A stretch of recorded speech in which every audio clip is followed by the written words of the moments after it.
dapat nak mematuhi kan benda-benda yang macam ni. Mana apabila dah berlaku akad tu, mana kita terikatlah dengan apa yang dikehendaki oleh syarak.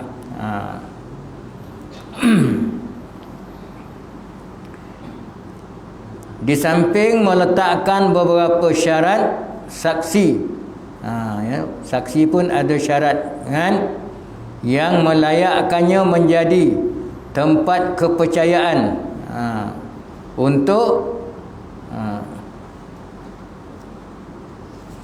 memperakui kesan-kesan tersebut apabila diperlukan. Dia mengakukan sah, sah, itu tanggungjawab saksilah tu.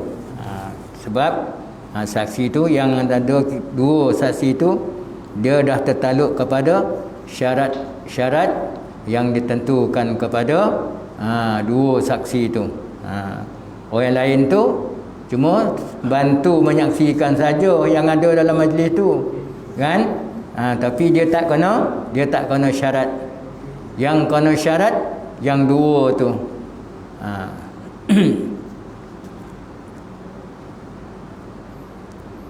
Dalil wajibnya dua orang saksi dalam akad nikah kan.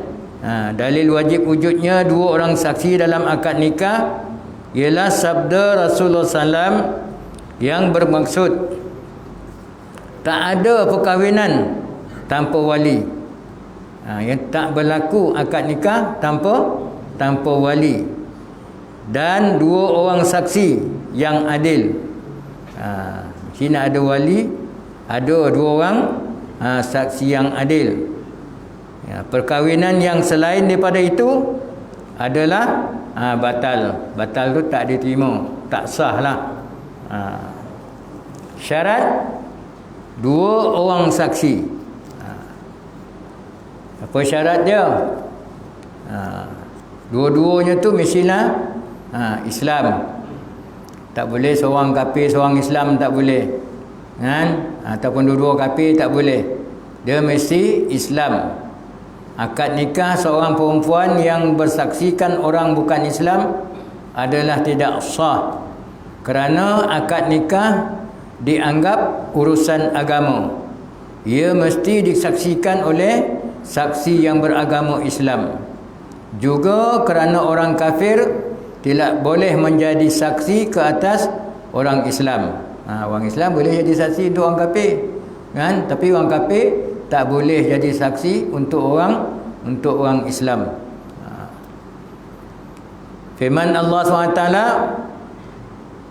wal mu'minuna wal mu'minatu ba'duhum awliya'u ba'd. Orang lelaki yang beriman dan orang perempuan yang beriman, setengah mereka menjadi wali kepada setengah yang lain. Dia boleh jadi saksi lah kan. Dan dalam surah An-Nisa ayat 141 pula, tadi surah At-Taubah ayat 71, dalam surah An-Nisa ayat 141, wala yaj'alallahu lil kafirina 'alal mu'minina sabila. Dan Allah tidak sekali-kali akan memberi jalan kepada orang-orang kafir untuk membinasakan orang-orang beriman. Dia tak ada, Allah tak bagi jalan kat dia. Mana dia tak boleh lah nak jadi saksi kan. Tu yang pertama, Islam. Yang kedua, syarat yang kedua, mestilah ada lelaki. Orang perempuan tak boleh jadi saksi akad nikah. Akad nikah tidak akan berlaku dengan penyaksian saksi perempuan atau seorang saksi lelaki dan dua orang saksi perempuan. Tak boleh. Seorang lelaki letaklah situ dua perempuan, pun tak boleh.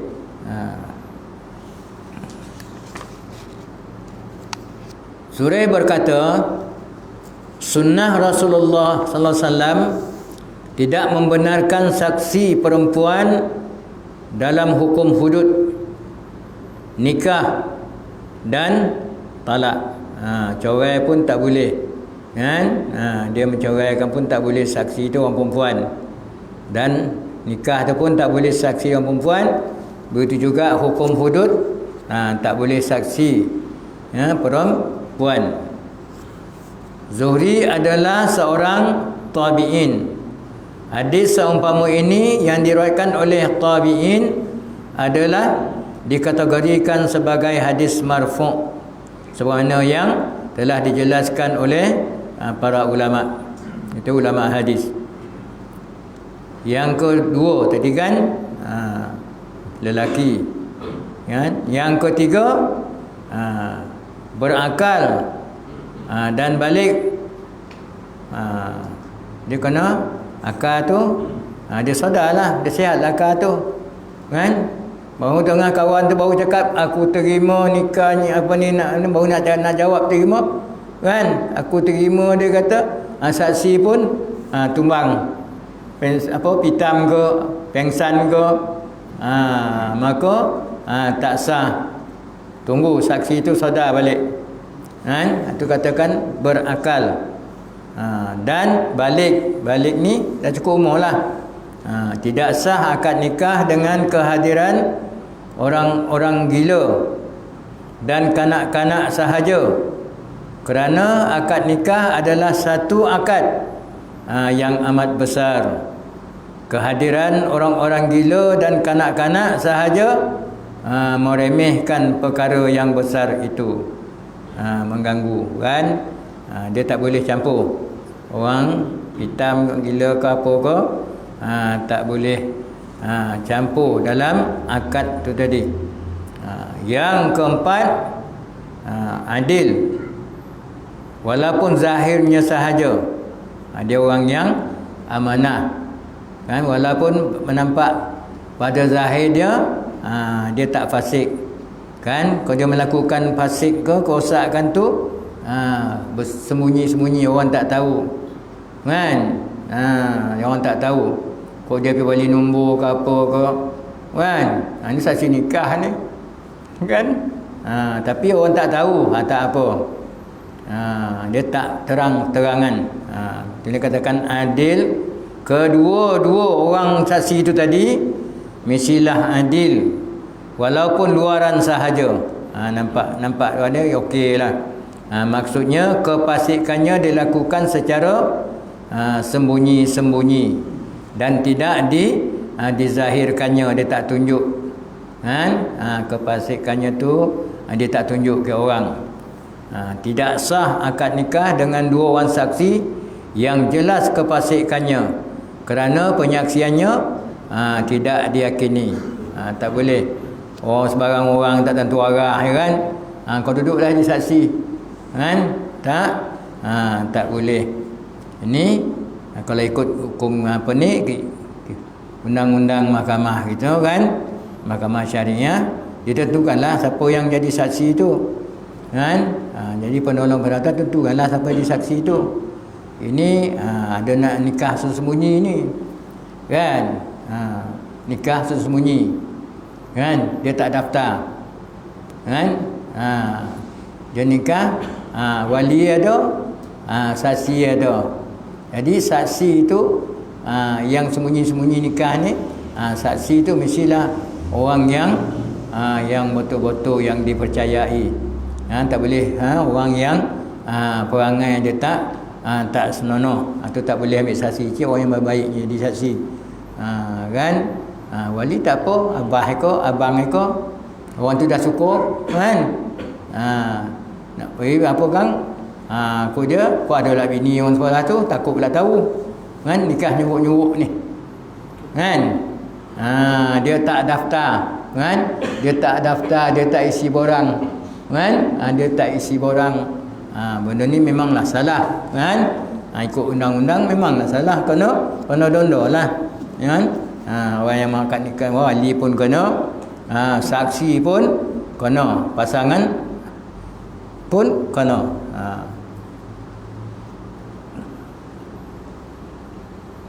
Itu yang kompak, ya.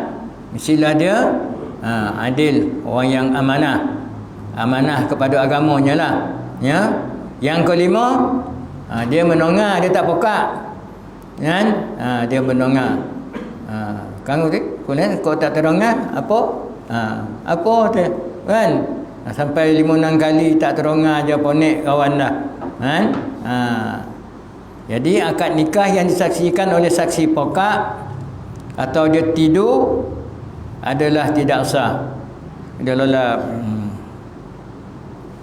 Sah tu dia. Kan? Dia lolap, kan? Tengok kawan kata, orang sebelah kata sah, dia pun sah.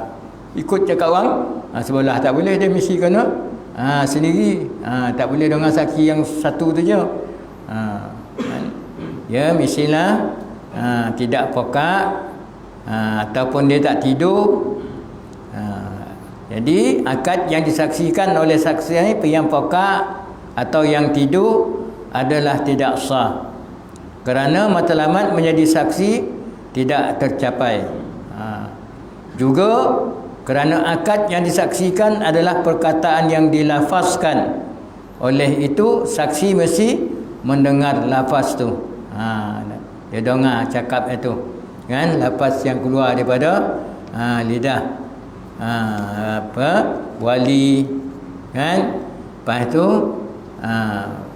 pengantin lelaki yang menerima, kan, ijab, kan, dia dengar lafaz ijab dan kabul tu.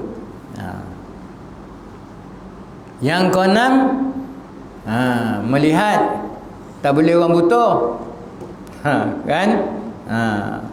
Akad nikah tak akan berlaku jika saksi buta, kerana perkataan yang dilafazkan tidak boleh diperakui kecuali dengan menentukan penuturnya. Mesti nampak yang bercakap tu sah betul pengantin tu. Tak ada semengapit sebelah lah bercakap. Buat saksi tu buta, kan? Dia tak tahu siapa bercakap. Sah kata dia. Kan? Ada berkata sah. Tak boleh. Mana tak sah nikah, ya. Ni saksi itu orang yang buta. Dia memerlukan saksi yang tak buta dan mendengar. Dia tak buta dan dia tak pokak, tak tuli. Itu dia 6, kan? Ya, syarat saksi ada 6, kan? Islam, lelaki, berakal, adil tu amanah lah dalam agama. Apa itu? Mendengar dan melihat. 6 tu. Dan kerja saksi juga menyaksikan kerelaan pengantin perempuan. Kan? Kerelaan pengantin perempuan. Ya, pihak penolong pendaftar nikah tu dia tanya, siapa nama dia? Timah, dia kata. Fatimah binti Ahmad. Ya, wali kamu akan menikahkan, kami akan nikahkan kamu dengan Sianu bin Sianu dengan mas kawinnya RM200 tunai. Kamu setuju? Dia pun jawab, saya Fatimah binti ni bersetuju wali saya mengakad nikahkan saya dengan tu siapa pengantin ni, Sianu bin Sianu, dengan mas kahwin yang tersebut. Ada dia. Tu dia setuju lah tu. Saksi pun dengar, kan? Dia kata menyaksikan kerelaan pengantin perempuan. Bukan saksi nak akad nikah tu je, kan?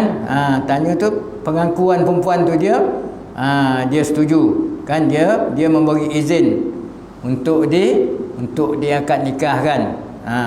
Ataupun dia tak kata, manalah tahu, dia kata dan tak nak abah dan nikah, dia nak suruh wakilnya. Abah dan tak, abah dan tak semayang, tak pernah apa, tak pernah dia dan tak nak lah, dia kata. Kan dia suruh abah berwakil. Ada yang macam tu, kan? Sunat menyaksikan kerelaan pengantin perempuan untuk melaksanakan akad.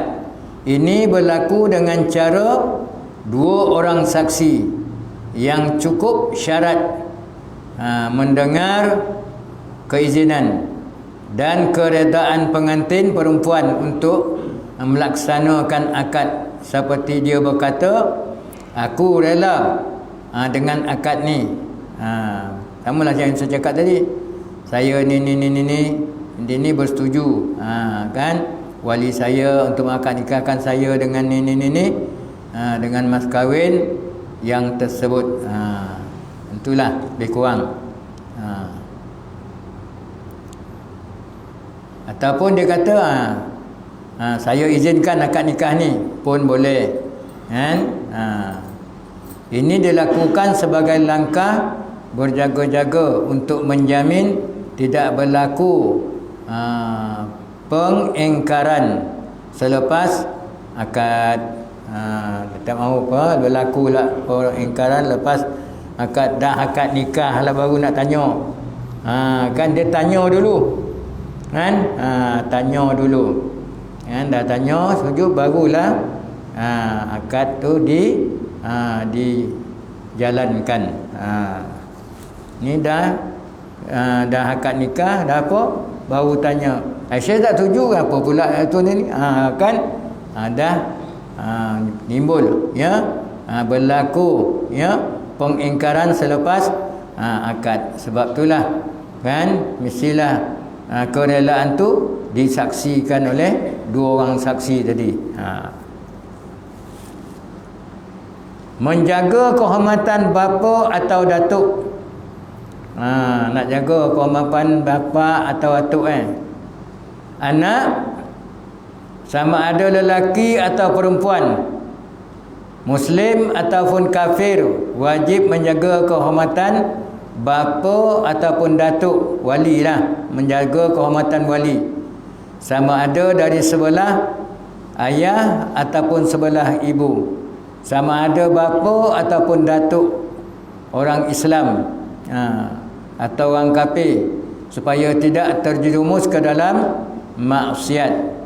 Ini berlaku dengan cara dia memberikan mas kahwin yang sama, nilai mas kahwin seorang pengantin perempuan yang merdeka, atau dia berkata kepada mereka, kahwinlah, saya akan tanggung mas kahwin. Ini nak menjaga kehormatan tu, kan, kau kahwin, ni abah tanggung, kan, mas kahwin ni abah tanggung. Dia tak sedap lah macam tu, kan, abah tanggung. Walau bagaimanapun terdapat 3 syarat untuk mewajibkan perkara di atas. Yang pertama, anak mampu membayar mas kahwin. Yang kedua, ayah atau datuk tidak mampu membayar mas kahwin. Yang ketiga, bapa atau datuk mempunyai keinginan untuk berkahwin. Termasuk dalam pengertian ini memenuhi keperluan asasi bapa atau datuk seperti nafkah dan pakaian. Jadi tindakan ini diambil untuk mengelakkan mereka daripada terdedah kepada perzinaan yang merosakkan. Mendedahkan mereka kepada perzinaan adalah bertentangan sama sekali dengan kehormatan seseorang bapa dan terkeluar daripada pengertian melayani mereka dengan cara yang baik sebagaimana yang diperintahkan oleh Allah Subhanahu wa taala dalam surah Luqman ayat 15, wa sahibahuma fid dunya ma'rufa, dan bergaullah dengan mereka, layanilah mereka di dunia dengan cara yang baik. Dengan ibu bapa lah, kan, dia bergaul dengan ibu bapa tu, jangan tak bertegur dengan ibu bapa.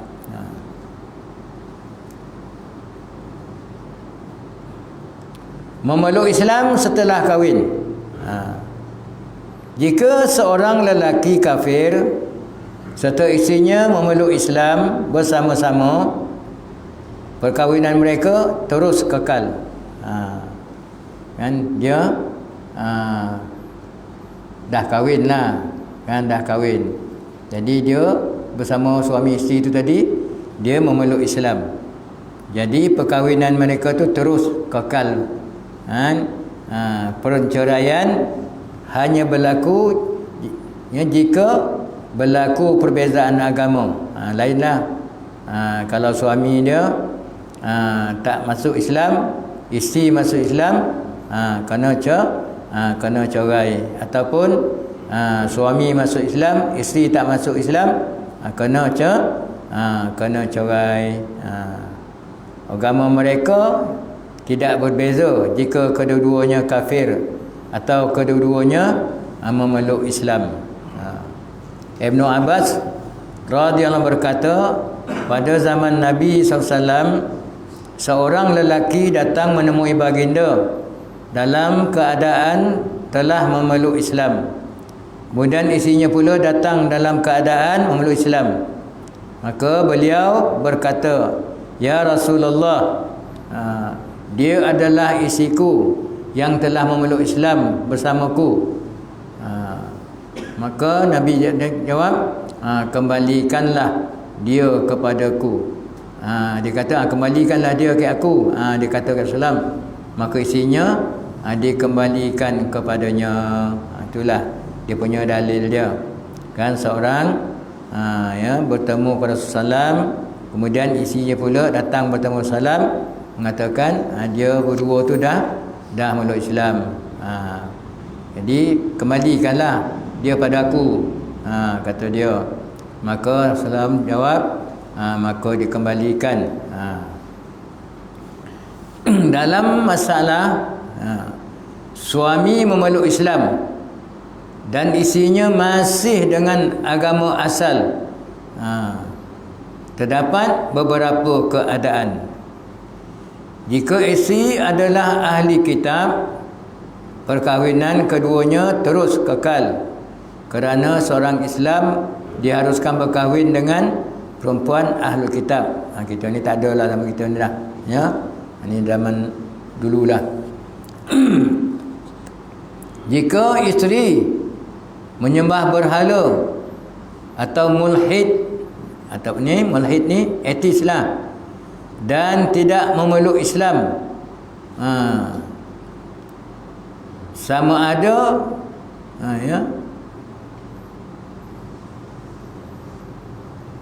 semasa iddahnya keduanya hendaklah diceraikan selepas suaminya memeluk Islam. Dia isteri tak memeluk Islam, dia masih agama asal dia, yang kafir lah, kan. Dan suaminya memeluk Islam, maka hendaklah diceraikan, kan. Namun jika perempuan itu memeluk Islam semasa dalam iddah, perkahwinan keduanya terus kekal. Dia cerai dia, kan, tapi dia masih dalam iddah tu. Isi tadi dia pun memeluk Islam, masuk Islam, maka dia dikembalikan. Mana perkahwinan dia tadi kekal terus, tak payah nak akad baru dah. Jika isteri memeluk Islam tetapi suaminya terus kafir, kedua-duanya mesti dipisahkan ketika perempuan itu memeluk Islam, kecuali suami memeluk Islam semasa isterinya masih berada dalam iddah. Perkahwinan keduanya terus kekal. Itulah tadi, ya. Kalau isteri pun macam tu, kalau yang suami pun macam tu, dia masih dalam iddah tu, kan, dia memeluk Islam, mana perkahwinan mereka dulu kekal terus. Jika suami memeluk Islam selepas habis iddah bekas isterinya, dia tidak boleh rujuk, melainkan dengan mengadakan akad nikah baru. Tidak, suaminya dia memeluk Islam, kan, tapi dia kena salah seorang tu tak masuk Islam, mana dia kena berpisah. Kena dipisahkan, kena cerai. Mana bila dah habis iddah kan, dia tak boleh rujuk. Dia kena akad nikah baru. Umar bin Shu'aib meriwayatkan daripada bapanya, daripada datuknya, bahawa Rasulullah mengembalikan anaknya Zainab kepada Abi Al-As bin Rabi dengan mas kahwin yang baru dan perkahwinan yang baru. Itu dia punya dalil dia lah, yang pernah berlaku pada zaman Rasulullah sallallahu alaihi wasallam. Itu masa kalau yang kafir memeluk Islam, kena cerai ke. Kalau dua-dua masuk Islam, tak payah cerai, dia tetap perkahwinannya tetap kekal. Begitu juga tadi, kalau dia cerai masih dalam iddah tu, salah seorang tu semua masuk Islam semula, sama ada isteri tadi masuk Islam, maka dia terus kekal perkahwinannya. Begitu juga kalau isteri masuk, suami tak masuk, dia dipisahkan, mana kena cerai. Mana masih dalam tempoh iddah tu, suami itulah masuk Islam, maka dia perkahwinan tu boleh kekal lah, tak adalah kahwin baru, melainkan dah lepas iddah barulah akad nikah baru. Tu dia. Tu tentang kafir masuk Islam, macam mana pasangan mereka dah terjelas pada kita orang, kita faham dah. Kemudian mas kahwin, ta'rif mas kahwin. Mas kahwin ialah harta yang wajib diberikan oleh suami kepada isterinya disebabkan berlakunya akad nikah. Kan sebab masa akad nikah tu mesti nak ada benda dia, mas kahwin dia kan. Kalau mestilah tak mau dia kalau duit tunai kan. Kalau cek macam mana nak kata tunai, tak ada depan tu kan. Kalau cek macam mana kata tunai, kena tunaikan dulu, boleh kata tunai. Aku tak sebut hutang pula kan. Pakai duit tu senang. Benda ni pun dulu di masa kat pejabat kan, dia orang tanya juga, imam tanya macam mana kalau orang mas kahwin yang pakai cek. Jawab dia orang kan, jabatan jawab itu kira hutang, tu tak ada tunai. Pasal duit tu tak ada, yang tunai nampak depan tu kan, benda tu nampak kan. Saya boleh ni tunai kan. Dia mesti ada dalam waktu akad tu kan. Sama macam kita semayang, dalam waktunya tunai, keluar pada waktu semayang qada, ya tak? Mesti dalam waktu kan. Mesti ada dalam waktu akad tu. Sebab dinamakan mas kahwin ialah sebagai lambang, syiar kebenaran keinginannya untuk berkahwin. Dah siap dah, memang dia nak dia ingin nak kahwin, maka nak kahwin tu tanda dia dah sediakan dah mas kahwin dia. Antara tu lain lah kan, itu pemberian lah tu kan. Ni mas kahwin tu. Hukum hakam mas kahwin. Mas kahwin mempunyai beberapa hukum yang akan dijelaskan nanti. Yang pertama, hukum mas kahwin. Mas kahwin menjadi wajib ke atas suami sebaik sahaja akad nikah berlaku. dalam berlakunya akad nikah tu wajib nak ada mas kahwinnya. Sama ada mas kahwin disebutkan dalam akad dengan kadar tertentu daripada harta seperti 1,000 ataupun tidak disebut. Jika mereka bersepakat menafikannya atau tidak menyebutnya, persepakatan itu batal dan hukum mas kahwin tetap wajib. Maksudnya dia dah tahu hantaran dia, mas kahwin dia, perempuan nak minta 1,000, mana dia dah janji 1,000, mana dia dah faham. Dalam akad tu tak sebut RM1,000 tunai pun tak apa, sebab benda tu dah ada dah disepakati. Dia dah ada, bukan janji ada kat rumah tak kan. Mana dia dah ambil dulu ke, dah pegang dulu ke kan.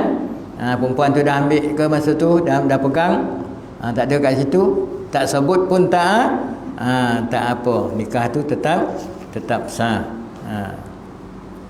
Dalil wajib memberi mas kahwin. Dalil wajib memberi mas kahwin adalah berpandukan kepada Al-Quran, hadis dan ijma' ulama. Dalil-dalil Al-Quran dalam surah An-Nisa ayat 4, wa atun nisaa sadaqatihinna nihlah, dan berikanlah kepada perempuan-perempuan itu mas kahwin mereka sebagai pemberian yang wajib.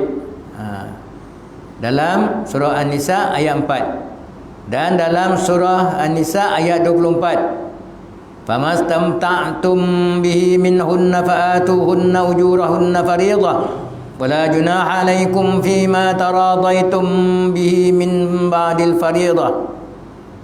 Kemudian mana-mana perempuan yang kamu nikmati perempuan percampurannya setelah menjadi isteri kamu, maka berikanlah mas kahwin mereka dengan sempurna sebagai satu ketetapan yang diwajibkan oleh Allah Subhanahu wa taala. Dalam surah An-Nisa tadi ada 2 kan.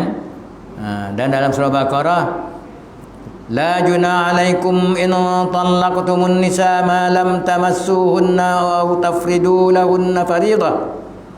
Tidaklah kamu bersalah dan tidak kamu menanggung bayaran mas kahwin jika kamu menceraikan isteri-isteri kamu sebelum kamu sentuh, sebelum bercampur dengan mereka, atau sebelum kamu menetapkan mas kahwin untuk mereka. Itu dalam surah Baqarah. Dalil daripada hadis Nabi SAW, sabda Sahal bin Sa'ad radhiyallahu berkata, seorang perempuan datang menemui Nabi SAW dan menyatakan bahawa dia telah menyerahkan urusan dirinya kepada Allah dan Rasulnya. Nabi SAW pun bersabda, aku tidak mempunyai keperluan terhadap perempuan. Seorang lelaki berkata, kahwinkanlah aku dengannya. Kahwinkanlah aku dengannya. Maka Rasulullah pun menjawab, berikan kepadanya pakaian. Lelaki itu berkata, aku tidak memiliki pakaian yang nak diberi itu. Maka Rasulullah pun bersabda, berikan kepadanya walau sebentuk cincin besi. Beliau memberitahu bahawa dia juga tak memiliki sebentuk cincin besi itu. Maka Nabi SAW bersabda lagi, kurang jelas, adakah engkau mempunyai Al-Quran? Lelaki itu menjawab, ada ini dan ini. Rasulullah SAW bersabda, aku kahwinkan engkau dengan perempuan ini dengan mas kahwinnya Al-Quran yang ada pada engkau. Itu pada pada hadis. Pernah berlaku ni dulu, kan? Dia bagi nasah Quran je. Tapi padahal dia bukan tak ada duit, dia ada duit. Okey azan. Dulu kan harta dulu. Kan? Yang Quran tu kemudian.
Asyhadu an la ilaha illallah.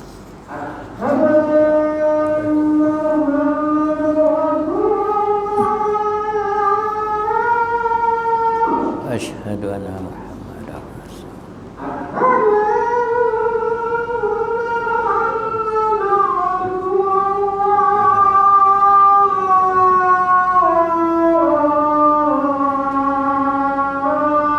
Asyhadu anna Muhammadar Rasulullah.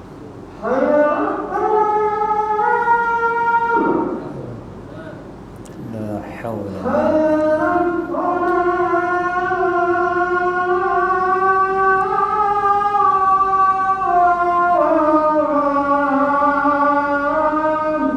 La haula wala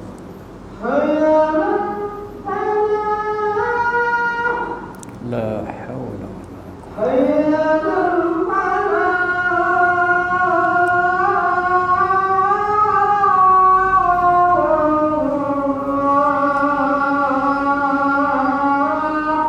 la haula wala quwwata.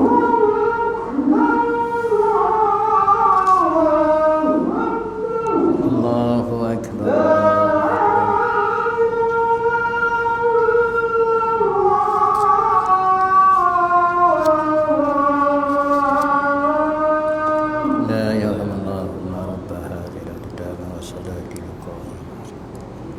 La haula. Jadi tentang mas kahwin, jangan kita ambil hadis yang ujung tu je. Kan Rasulullah kata ada mas kahwin boleh Quran. Tengok kedudukan macam mana. Dia dah tak ada orang yang susah sangat tu langsung tak ada bondo. Kan? Itu yang ada. Mana yang Quran tu yang bawah sekali.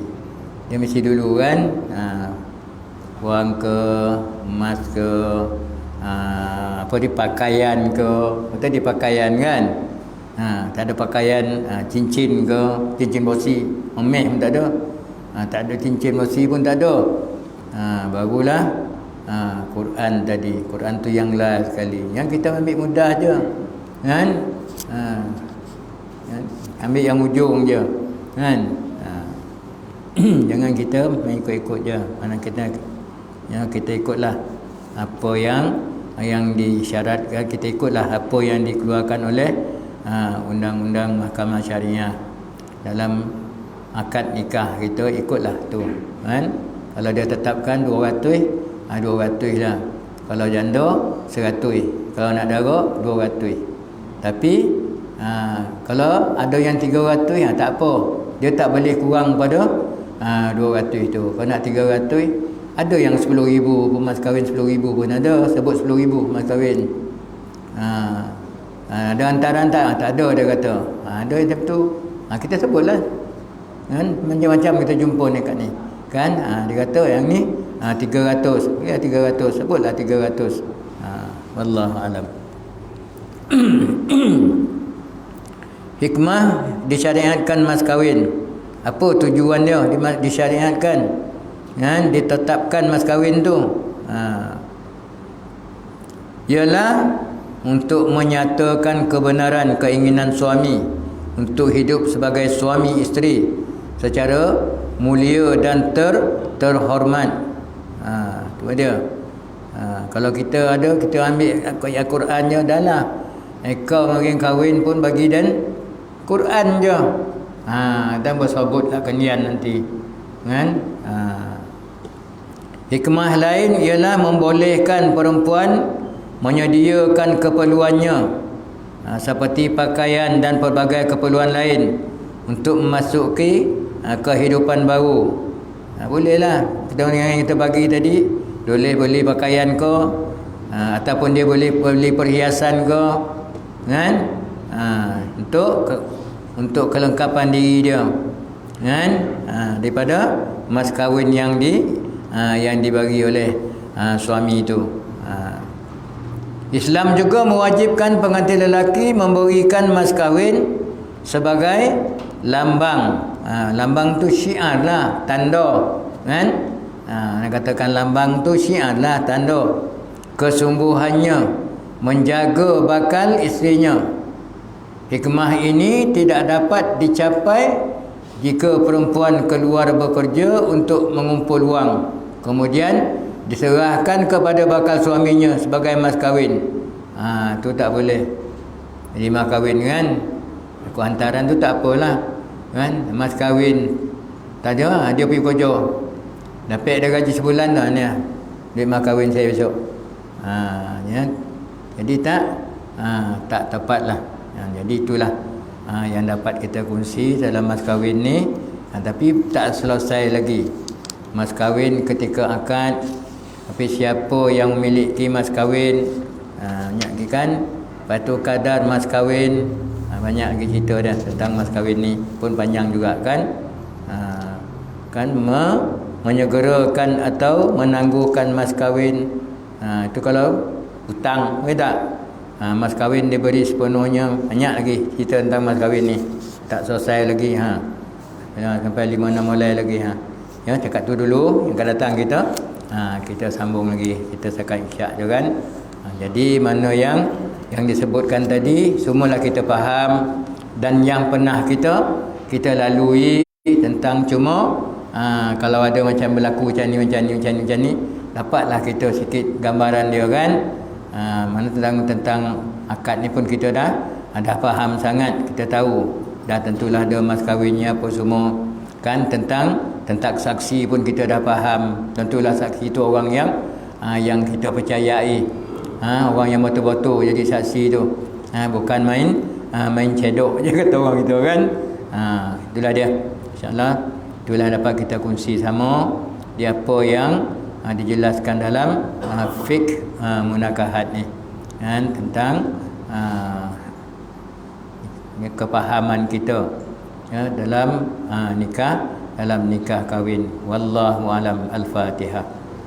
Nasyaitanir Bismillahirrahmanirrahim. Alhamdulillahirabbil alamin, arrahmanir rahim, maliki yaumiddin. Iyyaka na'budu wa iyyaka nasta'in. Ihdinas siratal mustaqim. Siratal ladzina an'amta 'alaihim ghairil maghdubi 'alaihim waladdallin. Amin. A'udzu billahi minasyaitonir rajim. Bismillahirrahmanirrahim. Alhamdulillah sallallahu wa sahbihi ajma'in. Allahumma zidna ilma, Allahumma zidna ilma, Allahumma zidna ilma, Allahumma arzuqna fahma, Allahumma arzuqna fahma, Allahumma arzuqna fahma.